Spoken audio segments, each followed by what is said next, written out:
The time is right for electric cars, in fact the time is critical. I did not become a vegetarian for my health, I did it for the health of the chickens. Unless we keep this planet healthy, everything else is for naught. Climate change is a terrible problem, and it absolutely needs to be solved. It deserves to be a huge priority.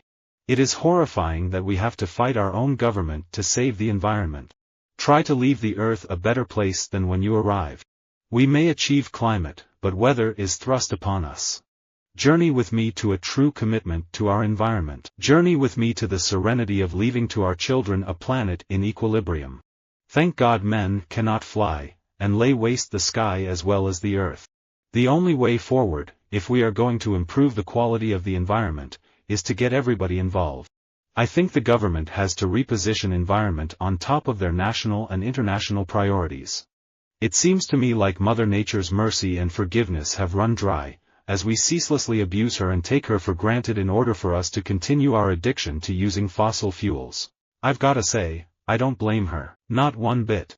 Nature is the mother and the habitat of man, even if sometimes a stepmother and an unfriendly home. People need to be cautious because anything built by man can be destroyed by Mother Nature. You don't have to live in the country and grow your own food to be green. You will die but the carbon will not. Its career does not end with you. It will return to the soil, and there a plant may take it up again in time, sending it once more on a cycle of plant and animal life. Public discourse has been polluted now for decades by corporate-funded disinformation, not just with climate change but with a host of health, environmental and societal threats.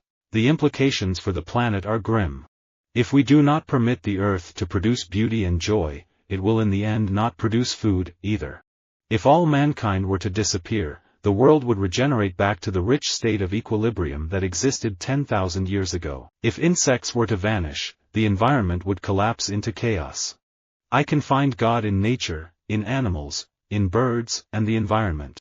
Climate change is happening, humans are causing it, and I think this is perhaps the most serious environmental issue facing us. Conservation is a state of harmony between men and land. We learned that economic growth and environmental protection can and should go hand in hand. The future will either be green or not at all. Environmental pollution is an incurable disease. It can only be prevented. Our world faces a true planetary emergency. I know the phrase sounds shrill, and I know it's a challenge to the moral imagination. Raising awareness on the most pressing environmental issues of our time is more important than ever. Keep close to nature's heart, and break clear away, once in a while, and climb a mountain or spend a week in the woods. Wash your spirit clean.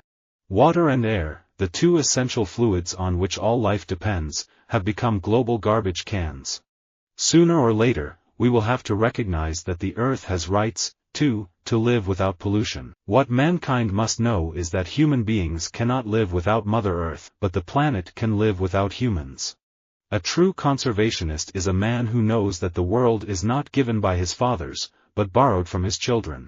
Plans to protect air and water, wilderness and wildlife are in fact plans to protect man. All is connected, no one thing can change by itself. If you can't be in awe of Mother Nature, there's something wrong with you. Every drop in the ocean counts. Energy conservation is the foundation of energy independence. The environment is everything that isn't me. We could have saved the earth but we were too damned cheap. The quicker we humans learn that saving open space and wildlife is critical to our welfare and quality of life, maybe we'll start thinking of doing something about it. Just as modern mass production requires the standardization of commodities, so the social process requires standardization of man, and this standardization is called equality.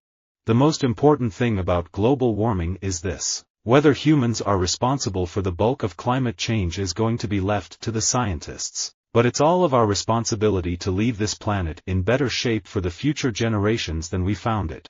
Birds are indicators of the environment. If they are in trouble, we know we'll soon be in trouble. The earth does not belong to us, we belong to the earth. The sooner we get started with alternative energy sources and recognize that fossil fuels makes us less secure as a nation, and more dangerous as a planet, the better off we'll be. It's coming home to roost over the next 50 years or so. It's not just climate change, it's sheer space, places to grow food for this enormous horde. Either we limit our population growth or the natural world will do it for us, and the natural world is doing it for us right now. I think the environment should be put in the category of our national security. Defense of our resources is just as important as defense abroad. Otherwise, what is there to defend? You cannot achieve environmental security and human development without addressing the basic issues of health and nutrition. Nuclear power will help provide the electricity that our growing economy needs without increasing emissions. This is truly an environmentally responsible source of energy. The Endangered Species Act is the strongest and most effective tool we have to repair the environmental harm that is causing a species to decline. By polluting clear water with slime, you will never find good drinking water. Visit our website for more quotes, quoting.com.